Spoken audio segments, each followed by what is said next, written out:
Hey, what's up, y'all? This is Rodney, and I'm back, and I just wanted to come and run my mouth. Now, listen to this mess. So, y'all know anytime I got to do with Wendy Williams, girl, I'm going to be down here to report.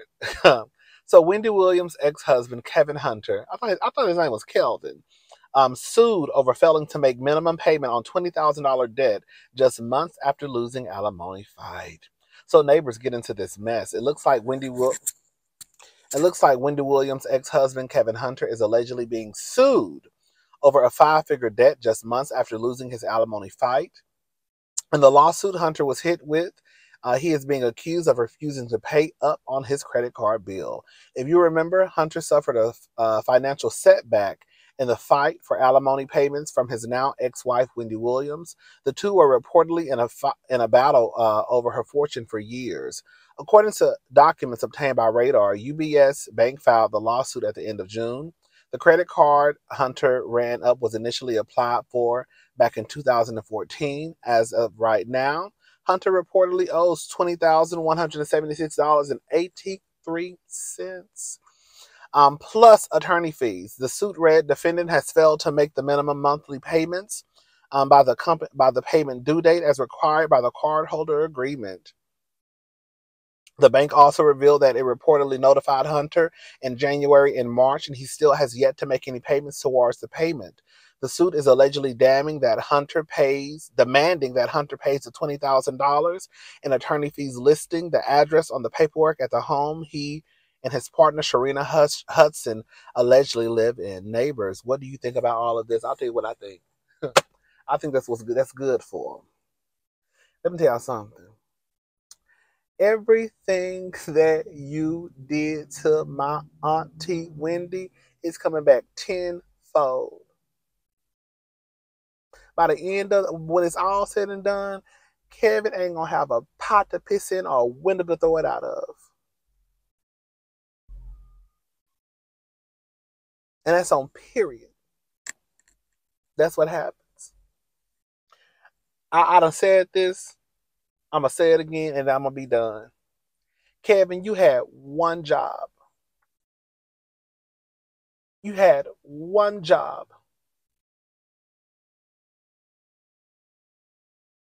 And that was not to get that heifer pregnant. Everybody knew Kevin was messing with somebody. Everybody knew Kevin was cheating on Wendy. Wendy knew too. But when the baby come, girl, ain't nothing you can do. And ain't nothing you can do about it. It ain't nothing you can do about it.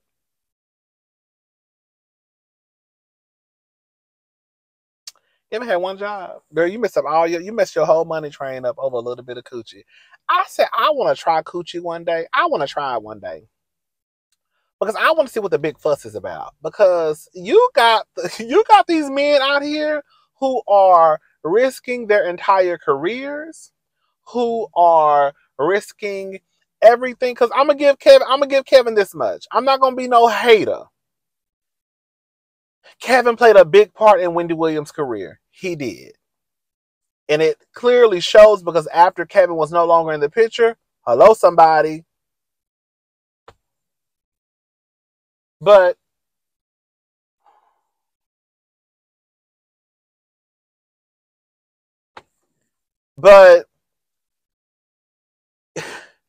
I just want to know what coochie feel like. And probably see how it tastes too. I might one day. Because you got these men out here in these streets who will ruin their entire careers. Everything they have helped build, girl, will ruin their entire family over some coochie. Over some coochie. So I'm thinking, girl, it's something magnificent. I'm thinking it's extraordinary. And I feel like I'm missing out. I think I might need to try it. And before y'all even get started, girl, yes, I can sleep with a woman if I wanted to, girl. Even back in the day, girl, I used to meet girls, girl, they would want to give me some coochie. Girl. And I was full-fledged punk. Girl, I still want to give me some coochie. So, girl, getting coochie ain't no issue. Okay? It really ain't. Girl. But no, but for real though, I'm being dead serious. Like, I just don't understand how Kevin messed up his whole situation. You messed up your whole gig. You messed up your whole gig. All because you didn't have enough self-control. One, to keep your penis in your pockets. Two, to wear a condom. Three, not to get that heifer pregnant. Four, and to convince her not to have another baby. You did it the first 1, 2, 3, 4 times. I don't know how many times she was pregnant, but we know that wasn't her first time getting pregnant. This was her first time having a baby.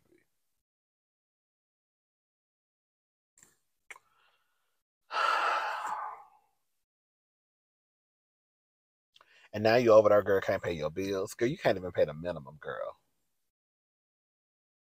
Let me tell you something, girl. We all got bills. We all got credit card bills, girl. You know, but I think that it is absolutely sad. You know, I would hate. I don't want to ever get into a position where I have a whole bunch of money and access to diamonds and cars and furs, and then, girl, I just lose it all. I mean, some people will be like, girl, at least you had it. No, I want to have it and keep it. You okay? Girl, I do not want to be walking around here, girl, not being able, girl, I got $20,000 credit card and I can't even pay the minimum balance. I don't know how much his minimum balance is, girl. I know for us, girl, you know our minimum balance be 35. 50, 60, baby, right? So I'm thinking his minimum was probably on 20,000. I give him probably what about 1, 2, maybe? That's just the minimum. Maybe 500.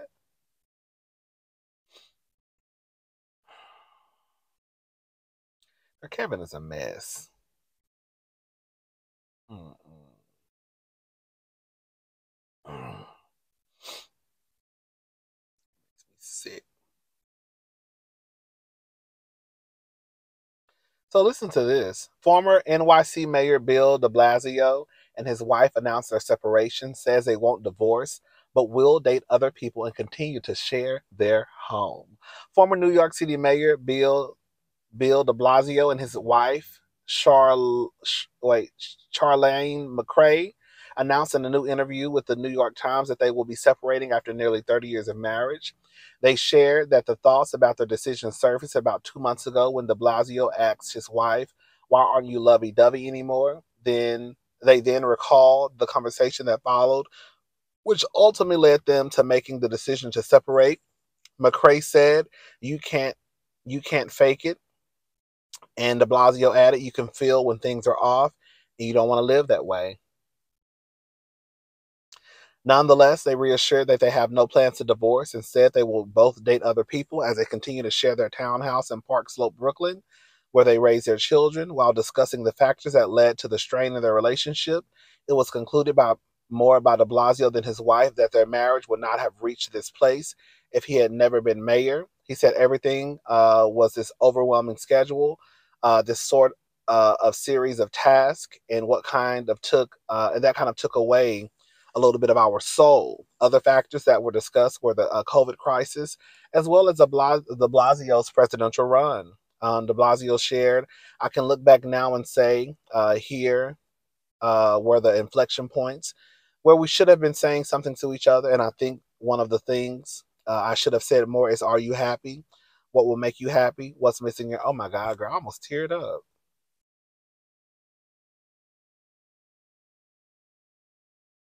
Don't even know these people. He said, and I think one of the things I should have said more is, are you happy? What will make you happy? And what's missing in your life? Damn.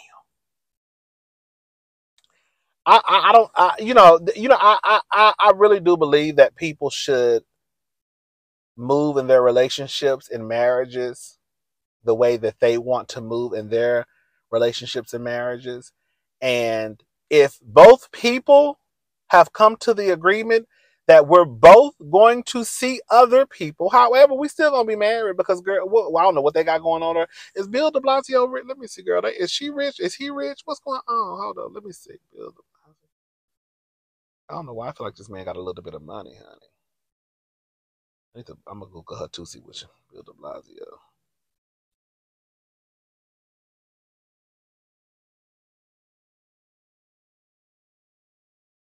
Okay, he just got a net worth around $3 million. Let's see his wife. What's her name? I don't know why I want to call her Brenda. Yeah, she look like her name is Brenda or Chirlane. Chirlane. I mean, oh, she's a writer. Come on, Miss Thing.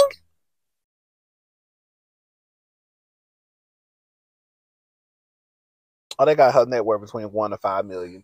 Anyways, this is my thing. You know, if that works for them, I don't see an issue with it. I think that I would probably have something to say if they said, "Well, we've come to an agreement that girl, we're still gonna be married, and he's gonna date, and me not so much." And I would be like, "Girl, you a fool." But if both of them have decided that, girl, we're gonna keep our business intact, which is their marriage, because I don't know what they have going on, and it would be easier if we just stayed together, but we still gonna see each other people. I mean, see other people. I don't see nothing wrong with it. I really don't.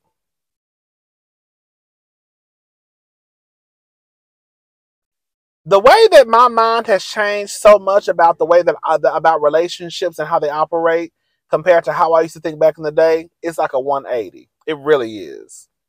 I was having a conversation with one of my friends, um, and this was I still remember we were in LA. This was my first time in LA for Halloween. This was what 2 years ago when I went to LA for the very first time, and somehow we started talking about Will and Jada and how people thought that they know what their relationship was about. And I was just saying I think that people should kind of move their own way in their relationships. And even if it's out of what is considered the norm, if it works for you and your partner, I'm saying that if both people can individually say that this really works for me and this really works for me, so we're great with it working like this, then I don't see an issue with it. It's one thing if one person is really not on board, then the other person's kind of then it starts to become a mess. But girl, if it works for both people involved or the however many people involved in a relationship, then I say go for what y'all know. Go for what y'all know. I did say that if the day ever came, which I doubt it will, if the day ever came that I wanted to be in a relationship, I probably wouldn't tell anyone the way that I was moving within my relationship because I know that it would probably be outside of what people. Girl, I will say this much, girl. A part of me does believe. Come on, Aladdin. Oh, Aladdin, he fine. Girl, where all these thick boys be coming from? Girl, look. Girl, I ain't never seen no thick Aladdin like that. You know, I like to call him Aladdin and Muhammad. Girl, where this ass is coming from? Girl, the boys be thick. Let me get on Jack and see if they on Jack. What's going on? Let me see if he on Jack. Hold up. Let me see if he on Jack, y'all. Let's see, Jack. I'm all on Jack. Hold up. Let me see if this nigga on Jack. I don't see him. He should have popped up if he was on. Maybe he not logged in right now. Girl, what if he ain't even gay? Girl, this thing right here is cute. Oh, it's a black dude. He cute. Oh, hey. All right, girl. Let me get back. Girl, let me get back. Let me get back to work. But yeah, child. If it works for you, it works for you, girl. A part of me does feel like people probably should stop coming out, girl. Especially if you're heterosexual. I feel like with the gays, y'all really don't care about how we move in our relationships. But heterosexuals, girl, I will say maybe y'all want to start being a little careful about coming out and announcing how you move within your relationship, especially if you don't want to hear outside noise. Because there's gonna be some outside noise, especially if you're going against anything that is traditional. Right. Anyways, girl, shout out to Bill. Shout out to Brenda. I know her name not Brenda. Shout out to Wendy Williams for pulling the fast one on Kevin. Kevin over there, honey girl, stressing out. Ain't got no money. Girl, car notes, car's probably getting repossessed. I can't pay his insurance. Can't even pay the minimum on your credit card. It's a hard time. We all been there before, though. We all been there before.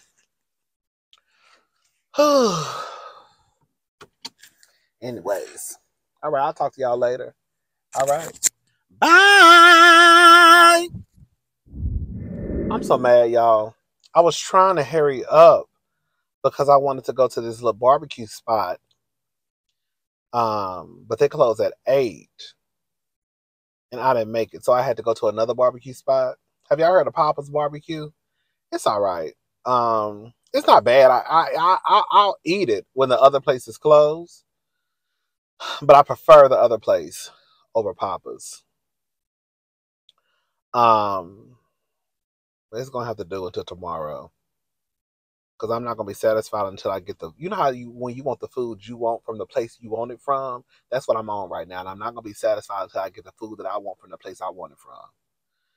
Anyways, y'all, let's get back into this mess. All right.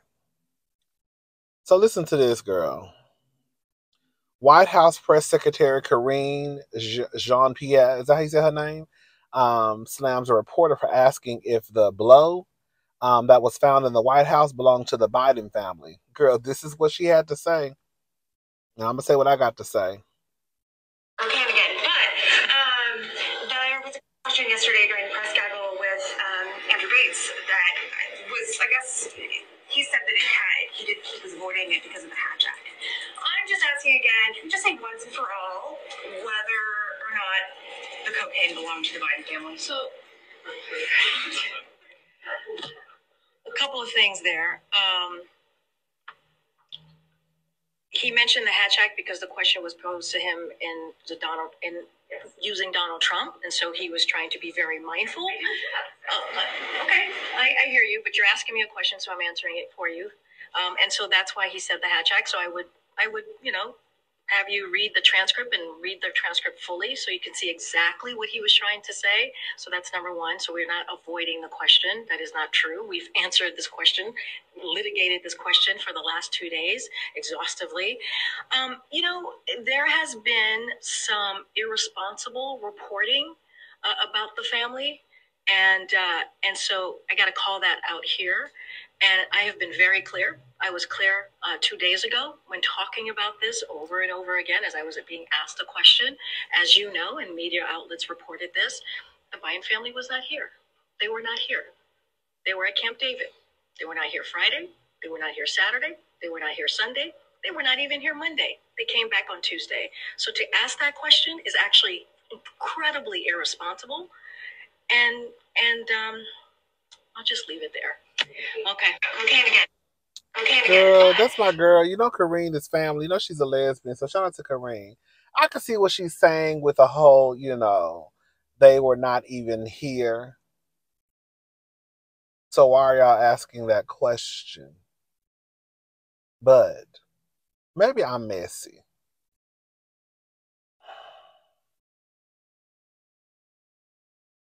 What's Joe's son name? The one who got the baby with the stripper? Hunter. Can we just call a thing a thing? Now they say Hunter on that shit. Okay? So I don't think that it's a far-fetched question. I don't think that it's irresponsible to ask. Was the blow, girl, did the blow come from Joe? Girl, son. Okay?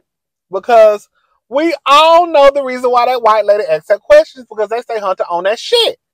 That's all the reason why she asked it. Is that Hunter shit? Is it? We know y'all gonna say no, but at least I asked the question.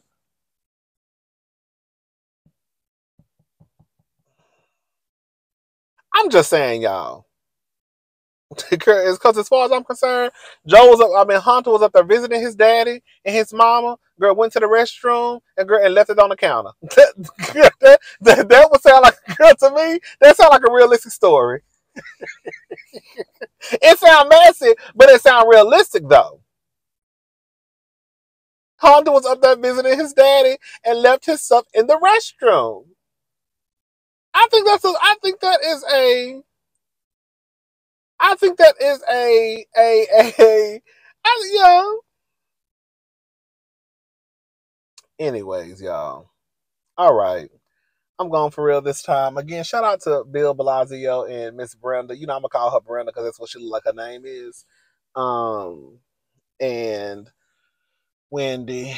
And again, do whatever works for your relationship, especially if it's not one sided. I'm not saying one sided.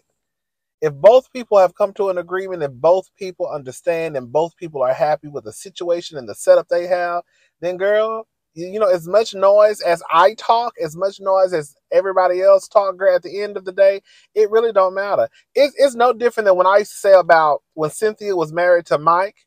And as soon as Cynthia got married, I think it was Cynthia's sister, I think it was Eva, making it seem as though Cynthia needed to hurry up and make a decision about where she was going to live because she was now married. Girl, if you ain't got no problem flying to LA, and if Mike didn't have a problem flying to Atlanta, then girl, it ain't no problem. Y'all ain't had no issues thus this up until this point. Don't create none. You been flying to LA, he been flying to Atlanta, and we ain't heard no now one of y'all fuss and cuss. Don't start fussing and cussing out because people say you're married. Now you have to move a certain way. No, you move the way that's best for your marriage or your relationship. And that's just on period. I ain't got to be married. I ain't got to be in a relationship to know that, girl, you should do what works for you. If it benefits both people. And if both people are okay with the setup that they have. Anyways, girl, I'm gone. I'm about to go smash on this little sandwich that I got. And I'll probably be back tomorrow to talk to y'all. Is this something coming on TV? Yeah, I might come back tomorrow because Bell Collective comes on tonight. So I can watch that and have that up tomorrow. Because I have a goal that I'm trying to meet this month. And you know, like I said, when I went to see Usher, girl, believe it or not, and I understood exactly what Kiki was saying because I told y'all this. When Kiki said that she was inspired, I'm telling y'all, it was something about me seeing Usher on stage that really, even though I'm not a performer, right? I still was, for whatever reason, I was inspired by him. And it kind of also put like, it kind of like lit a fire underneath me that I feel like I needed. Yeah. Yeah, girl, we all trying to be great. Yes, ma'am. That's my goal anyways. I can't speak for nobody else, okay? Girl, you know. If I'm gonna call myself the king of hot topics, I'm gonna have to make sure that I'm the king of hot topics, okay? All right, y'all. I'm gone. I'll talk to y'all later. Bye.